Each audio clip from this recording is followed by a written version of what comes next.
मित्रांनो, वास्तुशास्त्रामध्ये प्रत्येक वस्तूचे एक वेगळे स्थान आणि एक वेगळी दिशा सांगितली गेलेली आहे. तशीच कॅलेंडरची सुद्धा योग्य दिशा असते आणि त्या योग्य दिशेला जर आपण हे कॅलेंडर लावलं तर आपलं भाग्य बदलतं, दिवस चांगले जातात, सुखकारक सगळ्या गोष्टी होऊ लागतात. म्हणून आता नवीन वर्ष सुरू होईल आणि प्रत्येकाच्या घरात नवीन कॅलेंडर येईलच. तर मग हे कॅलेंडर आपण योग्य दिशेला नक्की लावावं. आता ही योग्य दिशा कोणती? तर मित्रांनो, वास्तुशास्त्रानुसार घराचा उत्तर पश्चिम किंवा पूर्व दिशेच्या भिंतीवर कॅलेंडर लावणं शुभ मानलं जातं. म्हणजे तुम्ही उत्तर दिशेच्या भिंतीवर कॅलेंडर लावा किंवा पूर्व दिशेच्या भिंतीवर कॅलेंडर लावा किंवा उत्तर आणि पश्चिम दिशेमधला जो कोपरा असतो त्यामधल्या दिशेला तुम्ही कॅलेंडर लावायला पाहिजे. असं केल्याने आपली प्रगती होते.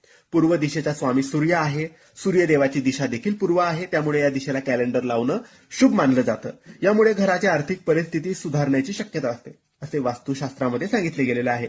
दरवाजाच्या मागे किंवा बेडरूमच्या दरवाजाच्या मागे असे कुठेही आपण कॅलेंडर लावायचे नाही. योग्य दिशेवरच पूर्व दिशा किंवा उत्तर पश्चिमच्या मध्ये आपण कॅलेंडर लावायचे आहे. धन्यवाद.